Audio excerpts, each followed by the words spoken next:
The following is a special presentation of Tony Curry Radio. From hot dogs to cool kitties, this is Darkside of the Pooch. Welcome back to the Dark Side of the Pooch. He is Dr. Rab Stewart to Rossbridge Animal Hospital, rossbridgevet.com.org.net, rad.gov. You know, it's on there, man. I'm Tony Curry, and of course their phone number 208-0301. They do wonderful work there, and of course all my animals go there. They've been there, and I'll follow Dr. Rab wherever he goes, but he has his own place now, and he's doing quite well. How long you been out there? 6 years? 5 years? 8 years. 8 years? Yeah, 8 years. You probably get that place paid for now, don't you? We're working on it.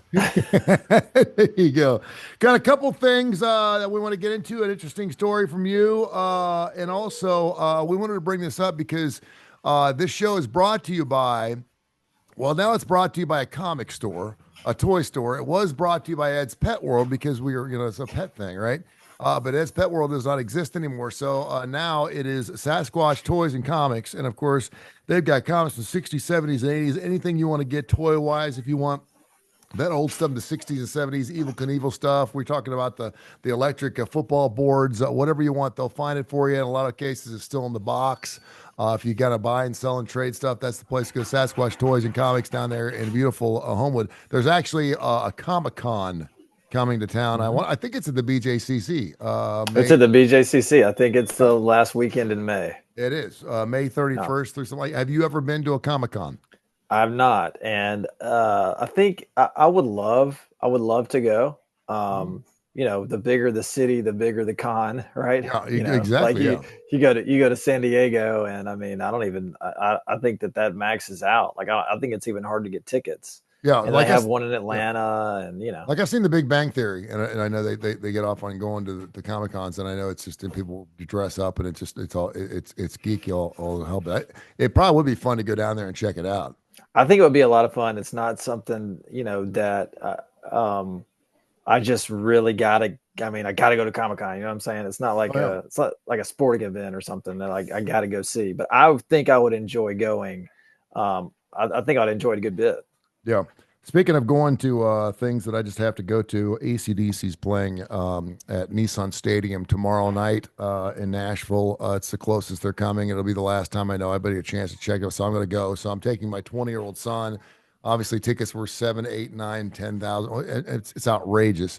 And I'm thinking to myself, okay, if I go to a concert hall or even an amphitheater where the proximity of the seat is very, very important to the experience, that's okay. But if I'm around 75,000 other people, I'm not going to drop $800 on a ticket for a stadium experience because the sound just goes. It's out. I don't even know how loud it's going to be.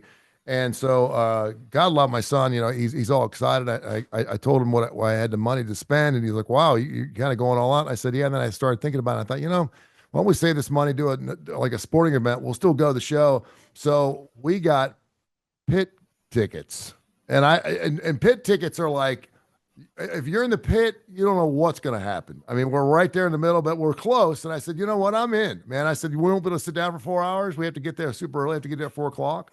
I said, but let's go sit in the pit, man. I mean, we'll be right there in their face. It's going to be as loud as you want to get it. And we're going to get knocked down, dragged out, but let's go have a good time. So we're going to get after it. So I'm looking forward to that. I'll let you know how it goes. Probably nothing like a Fish concert, but it should be a lot of fun. So I'm looking.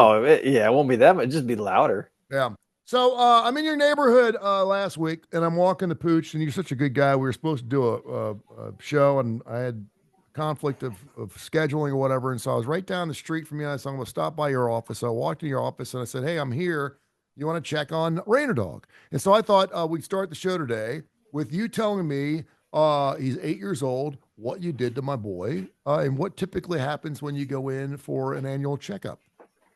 Well, the most important thing we do is the physical exam, because we're going to look at things, and we're going to look at things in a different way and more thoroughly than you can do it at home. We're going to look in their ears. We're going to look in their eyes. We're going to check their teeth. We're going to listen to their heartbeat. We're going to look in all the nooks and crannies, that people don't even realize that are there. And then we're going to check for common parasites, intestinal parasites, and also heartworms. and if they're due for any vaccines, we're going to talk about those and we're going to give them. Mhm. And Rainer did good, man. Yeah. No, I'm trying to rack in my brain. I don't think we found anything on him that made us worry. I felt kind of bad because we've walked up to your office a couple of times, but we normally don't get. He usually doesn't get the rubber glove treatment, so he's all ready to go. I was like, hey, while we're here, you want to go ahead and it's like taking your kid to the doctor. While he's here, you want to go ahead and check him for strep throat or something or whatever. His face went like this. Yeah, I know I wasn't really happy about it, but then we got him. I got him bathed and groomed yesterday, so he looks fantastic. But you're a good dog dad. well, Good dog dad. For an 8-year-old man. I want to get another 8 years out of him. I'm gonna try to see if we make that happen. So that's pretty cool stuff. Before we get into your little story, you had something going on. Have you ever heard of something called the cane toad? Oh no, it sounds cool. Okay, well, it is indigenous to South and Central America, and evidently, and I don't think this was someone of getting one and just leaving it go like they do with these Burmese pythons and stuff like that. But they are showing up everywhere in Florida, and they're poisonous. And if your dog gets sprayed, or your cat gets sprayed, or they bite into one of these things, they're dead in 15 minutes. What? Yeah, it's called a cane toad. I had never heard about it. And I was like, what in the world? It's called a cane toad, cane, and you're allowed to kill them. And they look like just regular toads. They're pretty nice sized toads. I gotta look this up while we talk about it. Check out cane toad. But there's a story I pulled up pets. Here, and I'll tell you exactly what the. Oh man, this thing is ugly. Yeah, it is really ugly. It's massive. Yeah. They look massive. Toxic toad warning. Here's how to protect your pets from Fox 13 in Tampa Bay. Yeah, it's pretty nasty looking. But it's not something. Gosh. Yeah, but they're like the females can have up to 30,000 eggs a year. That's what I'm saying. 8,000 to 25,000. Mm-hmm. So that's but they're saying they're like kill those toads. And normally I think of toads as a good thing, right? I mean, I love the way they sound in the summertime, and they usually kill bugs, they kill mosquitoes and stuff like that. But evidently, if your dog or cat gets a hold of one of these things, and dogs will chase anything. Did you see the life expectancy on them? 10 to 15 years. Dude, that's crazy. I mean, that's a long time for a in the wild. Well, for if they're toxic. And it's spraying stuff on you. It knows, so much for going down there and licking toads. We won't always talk about licking toads. We ain't licking this thing. Now, for humans, it's not poisonous from the standpoint that it will not bite you and insert a poison like a poisonous snake, but it does have this liquid that it secretes out when it feels threatened. And if it does it on your dog, it can kill your dog in 15 minutes. It's kind of crazy. Hey, while we're on this, This seems like kind of a no-brainer. But you know the difference between toxic and venomous? I do not. So it makes a lot of sense. Okay, toxic has to be ingested or like put on you. Okay. But venomous has to be injected into you. Oh, okay. There you go. Yeah, that makes between toxins. Yeah, because when they said it was a poisonous toad, but the toad wasn't poisonous. I was like, what are you talking about? And again, they mean from the standpoint that it will not attack you or bite you, but it can secrete this. And we've all picked up a frog, and the first thing everything does is turtles, frogs, they pee on you. They got that, and it's that wet stuff, and it goes all over your hands. And so there's something to be looking out for. But I thought that was interesting when I saw that story. I thought I'd bring it up. Okay, what's going on at your place there at the Rossbridge Animal Hospital, brought to you by Sasquatch Toys and Comics? What's going on with you? We had an interesting case. It took us a while to work up, so I want to get into it. But first, I'm going to ask you: when you were a kid and you picked up a toad and it peed on you, yes, was there any like old wives' tale that they would tell you when the frog peed on you? As far as like kissing it, no, like they would give you like what I always heard is you hold a frog if it. No, that's your date to prom. No, I had a frog give me syphilis back in 2003, but it was a very rare case of that. It came off the tractor seat. No, I don't know what you're talking about. No, yeah. When I was a kid, we were always looking for toads and stuff. Yeah. But if you picked one up and it peed on you, someone would say, "Oh, it's going to give you warts. It's going to give you some. Yeah, It's going to like I'd heard of wart. planter's warts." Yeah, Yeah. planter's warts. Yeah, but I don't No, think that's not true, is it's it? not true. Yeah, No, it's not true. It's no. fine. But I do know there's those frogs you can actually lick. Yeah, it's Uh, supposed to be like a psycho, hallucinatory yeah, and thing. I think it's something that they harvest. Correct? Don't they harvest that for? They're trying to give it to people that have depression and stuff like that. Maybe. That's the next thing that's going to be legalized. Psychedelics. I'm telling you, Yeah, they're sure. already doing research on it, and it just is a receptor resetter, and it just basically Psilocybin. It's psilocybin. mushrooms. Yeah, exactly. So, So, all right. So, um, what was this issue now? okay, so lymphoma. People will know about lymphoma Hmm. because people get it, but also dogs get it, and it is. Depending on the research that you look at, it's can affect. When you have a dog with cancer, it can be up to 24% of these dogs with cancer end up having lymphoma. That's the type Really? of cancer they have. It doesn't have Oh, to be that high. I mean, there's some variation in different studies give you different numbers, but up to 24% of dogs that have cancer have lymphoma as the cancer that they have. And most of the time, the type of lymphoma they have is swollen lymph nodes, and we can feel lymph nodes in animals like right here mhm. under the mandible, That's where right. ours are too. Correct? Yeah, we have Yeah. them right here. But dogs also have scapular, which we have scapular too, and they have inguinal, which are kind of at the top of their legs, and then they have popliteal, which is kind of on the back of their knee. So most of the time, dogs with lymphoma, you'll feel swollen lymph nodes in that area. Another way they can get it is they can get cutaneous lymphoma, and it's just skin cancer. Yeah. It looks pretty nasty, but they can also get it internally. They can get it. They get lymphoma in their lungs. They can get it in their liver, their spleen. They can get it in their bone marrow. And so we had this dog come in, and it was just drinking and peeing a lot. Hmm. And normally, when you're drinking and peeing a lot, this dog's 4 years old. So I'm Yeah. thinking it's got a urinary tract infection. Mhm. We run some blood work. Its kidney values are a little bit elevated, and its calcium's really high. Um, so we start working it up for kidney problems. We start working it up for like parathyroid problems. But eventually we do all this imaging and, we're doing all this stuff and we find out through some blood tests that it's got lymphoma. So it's just an interesting case because if it weren't for the owners being so perceptive of my dog's drinking more and peeing more, because it's a 4-year-old dog, Yeah. you don't think a 4-year-old dog is going to get cancer. Hmm. So it was just a very kind of benign um, symptom, and it led us down the road to lymphoma, which is unfortunate. But it is what it is. That's crazy. Is there anything there's all kinds of things that us humans do to get cancer, and I know we can live a clean life and get cancer just out of the blue. But is there anything dogs can do or cats can do to get cancer, or is it just a purely of spinning the roulette wheel? No, I mean, I don't think that. I mean, to my knowledge, there's nothing that someone has come out and said, "Oh, that's a huge carcinogen in pets." Yeah. Like it is in people. We know not to smoke. We know nicotine stuff like that can cause cancer, and we know taking a bunch of X-rays, radiation can cause it. If you're working on Chernobyl or whatever, I Yeah. mean, microwaves, all that kind of stuff. I mean, I would assume that some of that same stuff can cause cancer in pets, but you don't have dogs that are, walking around smoking, Yeah. So, I mean, it stands to reason that they could be being exposed to something, or it's just the nature of the beast, just being alive.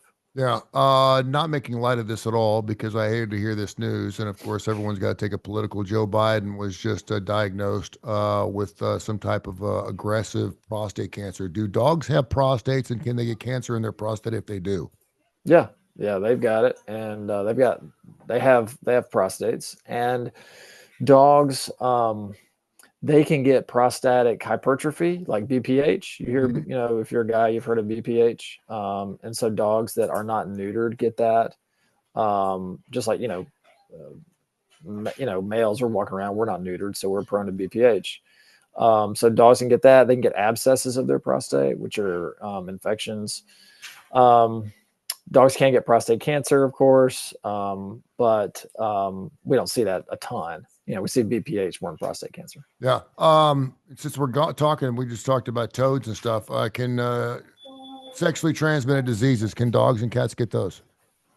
There's only one that I know of, and it actually causes a tumor. So it's a sexually transmitted disease, but it's a tumor, and it's pretty nasty when they get it. And I mean, ultimately, it can kill them because it can block their ability to urinate. It can get really nasty and get infected. They get chronic infections. So, I mean, it can, it can ultimately kill them. Yeah. All right. Transmissible venereal tumor is what it's called, TVT. That sounds disgusting. It is. It's almost as nasty as that cane toad. All right, man. Anything else going on? No, summertime. You want me to call you from the show tomorrow night?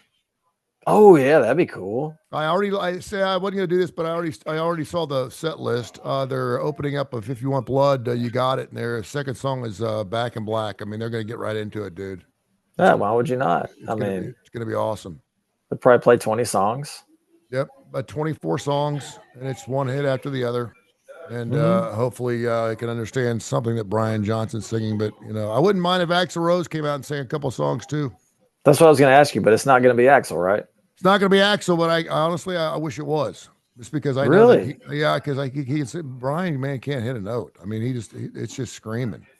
Yeah, it's just screaming. But but you still got Angus in the schoolboy outfit. Yes, you do. And he just turned 70, and the drummer Phil Rudd turned 75 or 74 today. No, 71. He turned 71 today.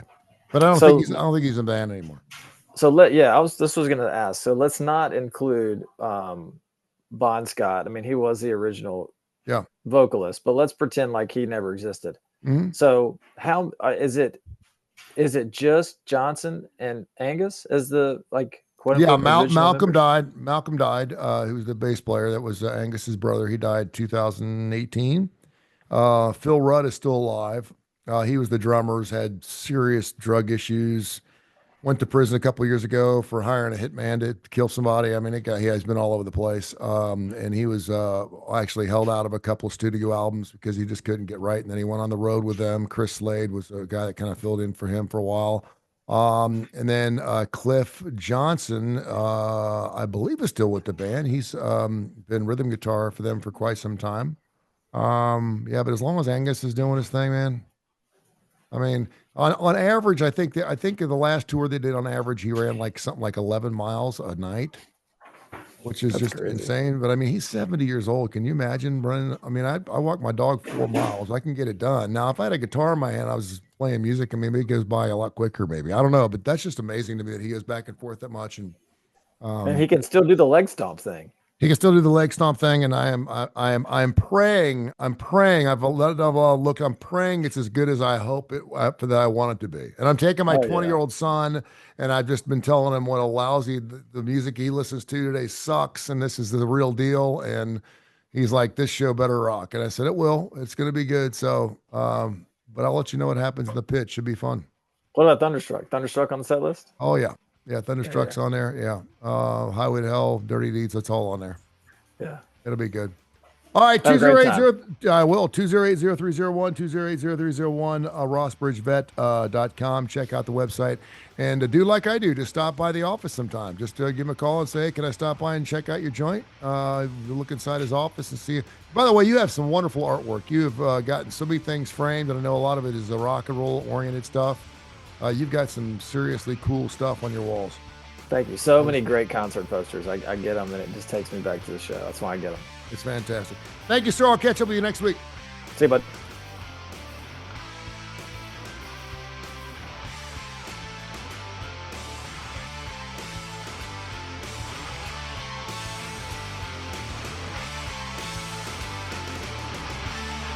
This has been a special presentation of Tony Curry Radio.